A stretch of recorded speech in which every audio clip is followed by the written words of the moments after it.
Hai guys, selamat malam semuanya. Apa kabar? Kembali lagi bersama saya Indra. Cerita kali ini menceritakan tentang seorang anak muda asal Korea Utara yang dididik menjadi seorang agen pembunuh untuk memata-matai Korea Selatan serta melakukan spionase terhadapnya. Bagaimana cerita lengkapnya?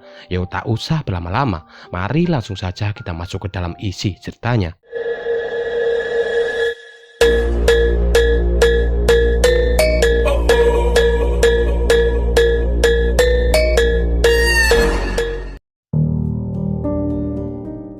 Berawal ketika seorang agen bernama Yung Ho telah berhasil melakukan misinya di Korea Selatan dan hendak pulang ke Korea Utara.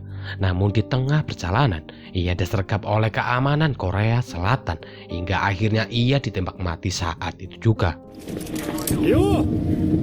투항해! 이미 북에서도 너 버렸어.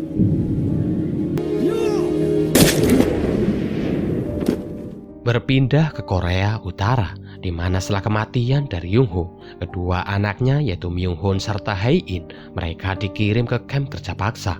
Di sana Myung Hoon diberi kesempatan oleh Kolonel Sang Chul untuk dapat keluar dari kamp itu, jika ia setuju untuk mengikuti jejak sang ayah dengan dikirim ke Korea Selatan. 공작원이 되란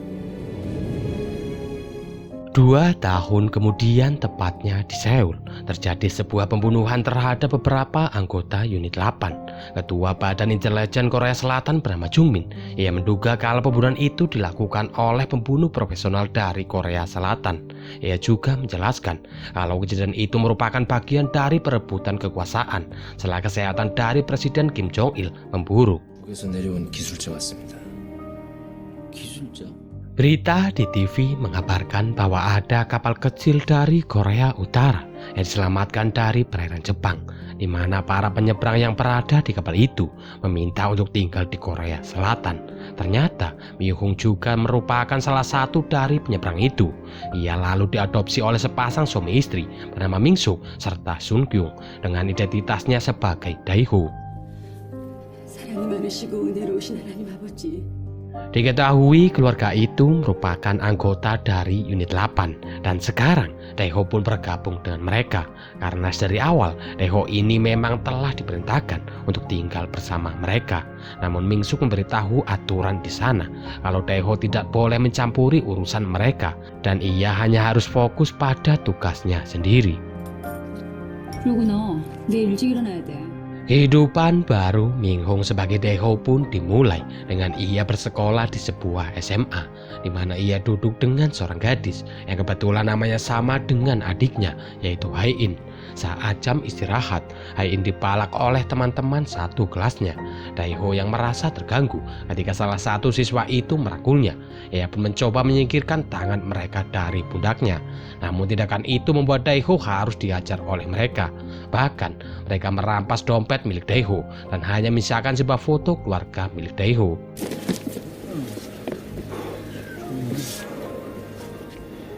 물가에 힘 빼라고 새끼야.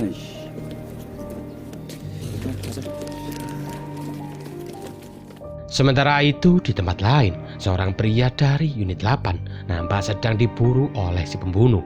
Pria itu pun mencoba menelpon Min Soo untuk meminta pertolongan, namun ia tak mendapat jawaban apapun, sehingga ketika si pembunuh menemukan pria itu, ia pun langsung ditembak saat itu juga. Kembali ke Dae-ho, di mana sepulang sekolah ia menemukan sebuah paket yang berisikan sebuah ponsel. Tak lama ia mendapat panggilan dari Sang Chul yang memerintahkannya untuk memburu seorang pria bernama Do Sung yang merupakan agen dari musuh mereka, yaitu Seksi 35. Kemudian Dae-ho pun memulai misinya dengan mendatangi jaringan dari agen unit 8. Ia mendatangi seorang agen yang menyamar sebagai penjual kue untuk mendapatkan sebuah senjata. Esoknya, Dae-ho mulai mencari informasi mengenai Do Sung dengan mendatangi seorang pelatih tinju yang diduga berkaitan dengannya. Di sana ia terlibat baku hantam dengan si pelatih tinju hingga sang pelatih tinju mengarahkan Dae-ho kepada seorang pria yang bekerja sebagai tukang daging. 북두성을 한번 봤던 놈. Malamnya, Daeho mendatangi si tukang daging. Di sana ia mendapatkan plat nomor dari Dosung. Namun si tukang daging mencoba untuk menyerangnya, sehingga mau tidak mau ia harus membunuh si tukang daging.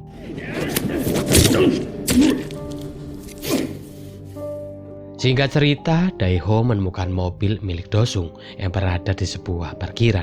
Sesaat setelah Dosung keluar dari tempat itu, Daeho pun langsung mengejarnya hingga mereka berhenti di sebuah lampu merah. Di sana Daeho menyerang Dosung hingga terjadi sebuah aksi kejar-kejaran di antara mereka.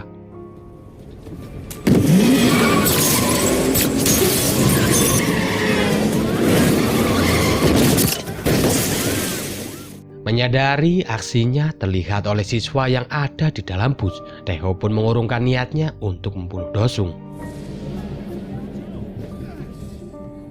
Sementara itu di apartemen, Jungmin yang telah melihat kejadian itu dari kamera CCTV, ia pun meminta anak buahnya untuk melacak plat nomor dari motor yang dikendarai oleh Daeho. 이 오토바이부터 조사해봐. Esoknya, Daeho yang sedang berada di lapangan basket, ia tiba-tiba melihat Hae-in yang sedang dipalak oleh para siswa. Karena kasihan dengan Hae-in yang selalu dibully, ia pun menolongnya dengan memberi pelajaran kepada mereka semua.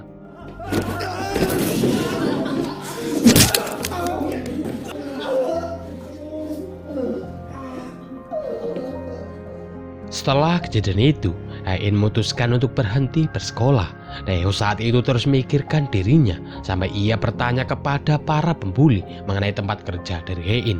Kemudian ia pun minta izin kepada wali kelas untuk pulang lebih awal agar ia dapat menemui Hae-in. Sayangnya saat Daeho sampai di sana, ternyata Hae-in sudah berhenti bekerja di tempat itu. 학교 그만두고 뭐 다른 일 할 거라 그랬는데.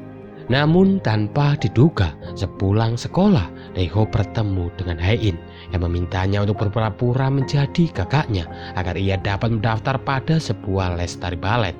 Saat mereka akan pulang, ternyata di luar hujan deras. Mereka pun akhirnya pulang dengan menggunakan satu payung berdua.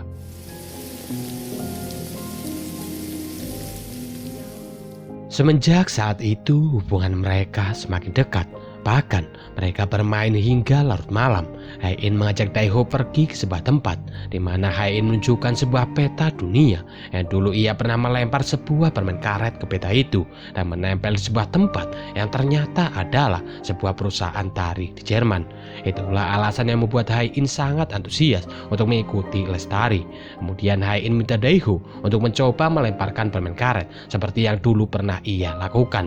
Dan entah mengapa Daeho melemparnya tepat di Samudra Pasifik.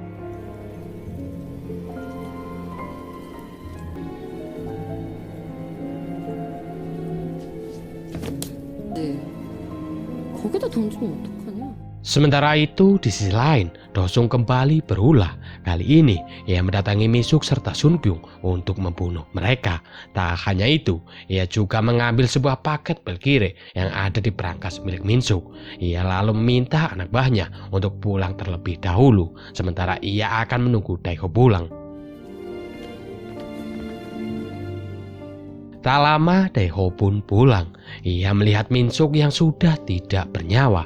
Kemudian ia bertemu dengan Dosung yang telah menunggunya. Dan di sini baku hantam di antara mereka pun terjadi.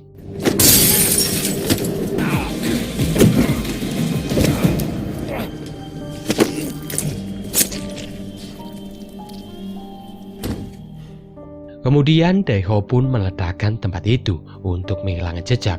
Kemudian ia pergi ke tempat agen unit 8 lainnya yang bekerja sebagai penjual makanan di warung remang-remang. Di sana ia diberi makan oleh si nenek. Namun Daeho yang sangat kelelahan, ia tiba-tiba pingsan.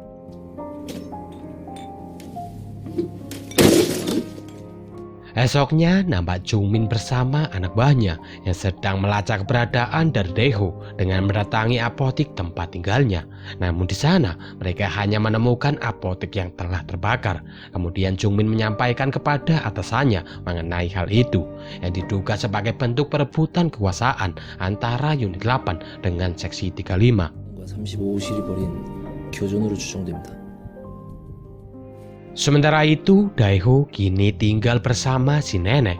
Ketika mereka selesai bekerja, Daeho nampak panik ketika ada polisi yang sedang berpatroli. Namun si nenek yang telah mengenal mereka, ia pun menangkannya dan terlihat santai dalam menghadapi situasi itu.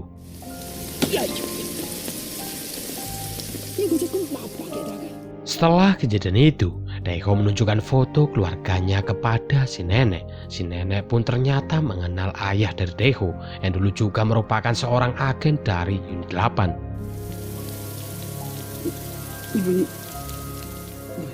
Esoknya, Daeho kembali mendapat paket yang berisikan sebuah ponsel. Seperti biasa, ia kembali ditelepon oleh Sang Chul. Ia menyuruh Daeho untuk membawa barang yang telah direbut oleh Seksi 35. Di sini kita belum diberitahu barang apa yang telah direbut oleh Seksi 35 itu.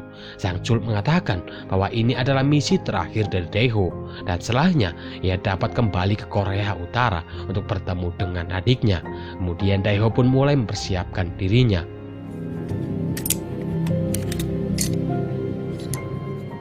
Tak lama, Daeho pun mulai melakukan misinya dengan mendatangi sebuah tempat, di mana di tempat itu para agen Seksi 35 sedang melakukan sebuah transaksi paket berlian. Di sini diketahui bahwa barang yang telah diambil oleh Seksi 35 adalah berlian itu sendiri. Dengan pengalamannya sebagai seorang agen pembunuh, Daeho pun mulai menyerang mereka.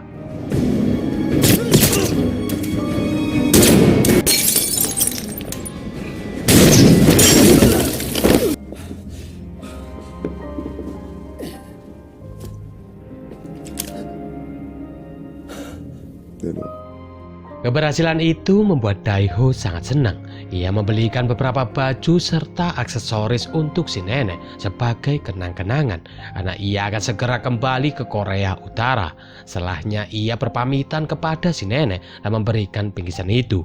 Si nenek pun memberikan sebuah wejangan kalau ia harus melupakan semuanya dan menjalani kehidupan normal seperti orang lainnya. Tak lupa, Daeho juga pergi menemui Hae-in untuk berpamitan. Kemudian ia pergi menemui seorang agen dan memintanya untuk mengantarkannya kembali ke Korea Utara. 여기서 해주안까지. Sementara itu, Jungmin mendapat tugas dari atasannya untuk melakukan pembersihan terhadap komunis, di mana para agen Unit 8 juga termasuk di dalamnya. Jungmin yang tidak setuju, ia pun menolak dan sempat terjadi ketegangan di dalam telepon itu. Namun Jungmin harus menurut karena itu adalah tugas dari atasan mereka.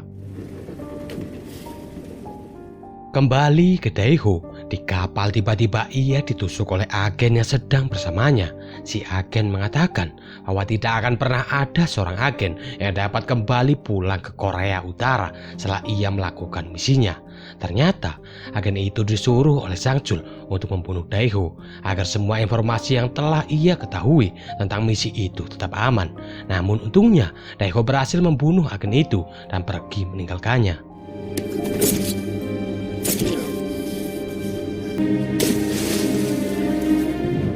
Di lain tempat, pembersihan pun mulai dilakukan. Para agen pun ditangkap satu persatu. Bahkan ketika Daeho mendatangi tempat si nenek, ia pun harus melihat si nenek mati ditembak oleh anggota intelijen Korea Selatan tepat di depan kedua matanya. Setelah kejadian itu, Daeho pun mendatangi rumah dari Hae-in untuk meminta pertolongan. Hae-in yang kaget melihat Daeho yang pingsan, ia pun langsung menolongnya. 태호야, 어떻게 된 거야, 태호야? Esoknya, Hae-in melihat berita yang mengabarkan bahwa Daeho adalah seorang buronan asal Korea Utara. Tak lama dari itu, Daeho pun tersadar dan bergegas untuk pergi karena ia mengira kalau Hae-in pastinya akan menghubungi pihak kepolisian untuk menangkap dirinya. Namun Hae-in mengatakan tidak mungkin ia melakukan hal itu karena ia adalah teman dari Daeho. Akhirnya Hae-in pun berhasil membujuk Daeho untuk tinggal bersama dirinya. 강대우, Sementara itu, Sang Chul dihukum karena anak buahnya telah gagal untuk membunuh Daeho serta gagal membawa kembali berlian itu. Ia pun akhirnya memutuskan akan pergi ke Korea Selatan untuk membunuh Daeho serta mengambil sendiri berlian itu dengan tangannya. 내가 죽이지 않겠어. kembali ke rumah Hai-in, di mana ia memutuskan untuk pergi berbelanja ketika Dae-ho belum terbangun. Di sana ia bertemu dengan Jung-min yang menanyakan keberadaan dari Dae-ho. Namun Hai-in mengatakan kalau ia telah lama tidak bertemu dengan Dae-ho karena dulu ia sempat mogok sekolah. 전 걔 잘 몰라요. 마지막으로 본 건 Kemudian ia pun berlari ke rumah untuk melihat keadaan dari Dae-ho. Agar polisi tidak menemukan Dae-ho, Hai-in pun menutupi motor milik Dae-ho dengan menggunakan sebuah kain. Di rumah, Dae-ho pun terlihat sedang melihat sebuah berita mengenai meninggalnya Presiden Korea Utara, yaitu Kim Jong-il, dan kekuasaannya pun beralih kepada putranya, yaitu Kim Jong-un. Berita itu pun menyebar ke seluruh penjuru Korea dengan begitu cepatnya. Sementara itu, Sang-chul nampak telah tiba di Korea Selatan bersama dengan Hai-in, adik dari Dae-ho. Tak lama Dae-ho mendapat telepon dari Sang-chul yang mengabarkan bahwa ia telah berada di Korea Selatan bersama adiknya. Ia meminta Dae-ho untuk segera menemuinya di suatu tempat. Esoknya, Dae-ho pun pergi menuruti apa yang diminta oleh Sang-chul. Ia meninggalkan foto keluarganya serta selembar surat kepada Hai-in. Hai-in lalu menelpon Jung-min dan memberitahukan keberadaan dari Dae-ho. Jung-min pun lalu mengambil tindakan dengan mengarahkan semua pasukannya untuk menuju tempat dari Dae-ho serta meminta anak buahnya untuk menjemput Hai-in. Sesampainya di tempat tujuan, Dae-ho diminta untuk mengikuti seseorang. Ia mengikutinya hingga sampai di sebuah parkiran. Di waktu yang bersamaan, anak buah Jung-min pun tiba di sana. Namun ia belum mengenal Sang-chul sehingga ia hanya lewat di hadapannya. Sang-chul kemudian bertemu dengan Dae-ho dan meminta berlian itu. Sementara itu, anak buah Jung-min berhasil menemukan mereka. Dan ketika seseorang hendak menembak Dae-ho dari belakang, dengan cepat anak buah Jung-min pun menembak pria itu. Sehingga terjadilah baku hantam di antara mereka.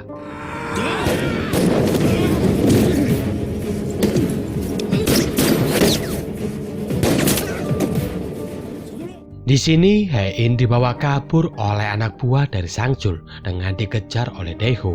Namun Dae-ho berbalik arah dan melarikan diri karena di depannya ada segerombolan polisi. Anak buah Sang-chul serta Hai-in mereka berhasil diamankan polisi. Sementara Dae-ho dan Sang-chul mereka berhasil kabur. Sementara itu di rumah Hai-in, anak buah Sang-chul yang lain, mereka berhasil melumpuhkan polisi yang akan menjemput Hai-in. Sehingga Hai-in pun menjadi tawanan agar Dae-ho menyerahkan berlian itu kepada Sang-chul. Malamnya Sang-chul menelpon Dae-ho. Ia meminta berlian yang ia mau dan ia berjanji akan melepaskan Hai-in jika ia sudah mendapatkan berlian itu. 내려데리고 있는 네 친구. Sementara itu di apartemen, adik Dae-ho diberikan kopi serta beberapa cemilan oleh Jung-min. Jung-min nampak sangat ramah saat berbincang dengan Hai-in. Tak lama tiba-tiba Dae-ho menelpon. Ia meminta untuk berbicara dengan adiknya. Ia berjanji akan segera menemui adiknya di sana. Tak hanya itu, ia juga berjanji kepada Jung-min kalau ia akan menyerahkan diri. Namun sebelum itu, ia akan melakukan satu misi lagi, yaitu menyelamatkan temannya, yaitu Hai-in. 내일 가도록 하겠습니다. Dengan tekad yang kuat, Dae-ho pun pergi menyelamatkan Hai-in seorang diri. Sebelum ia masuk, ia menelpon Jung-min dan meninggalkan ponselnya di motor. Jung-min yang menyadari ada sesuatu, ia pun meminta anak buahnya untuk melacak koordinat dari ponsel milik Dae-ho. 지금 나한테 권리 얹어놔. 위치 추적해봐. 빨리. Sementara itu di dalam, Dae-ho meminta untuk melihat Hai-in terlebih dahulu sebelum ia menyerahkan berlian itu. Namun setelah ia melihat Hai-in, ia menghampurkan berlian itu dan langsung menyerang mereka semua untuk mengakhiri semua ini.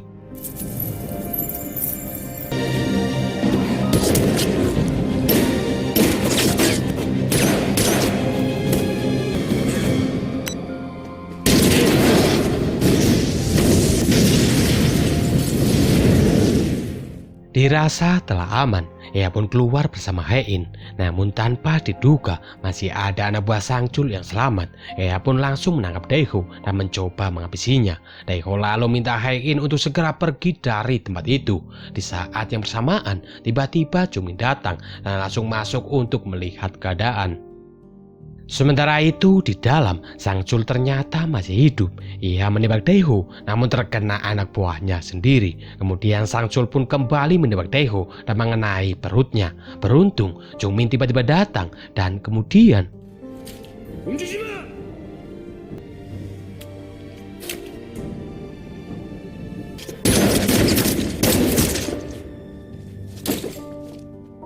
Jungmin beserta Hein pun segera membawa Daeho yang sekarat ke rumah sakit.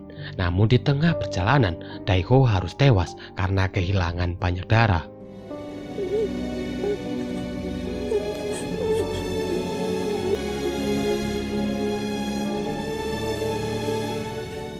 Beberapa hari setelah Daeho meninggal, Hein menemui adik dari Daeho yang berada di apartemen. Di sana Hein mengajaknya untuk pergi jalan-jalan sembari berbincang mengenai Daeho di tengah dinginnya musim salju yang turun di hari itu. Dan film pun selesai. Nah, itulah seluruh alur cerita dari film Komitmen 2013. Saya ucapkan terima kasih bagi kalian yang telah menonton video ini sampai selesai. Sekali lagi saya ucapkan terima kasih. Oke, mungkin cukup sekian video dari saya kali ini. Saya Indra untuk pamit. Assalamualaikum warahmatullahi wabarakatuh. Dan bye-bye.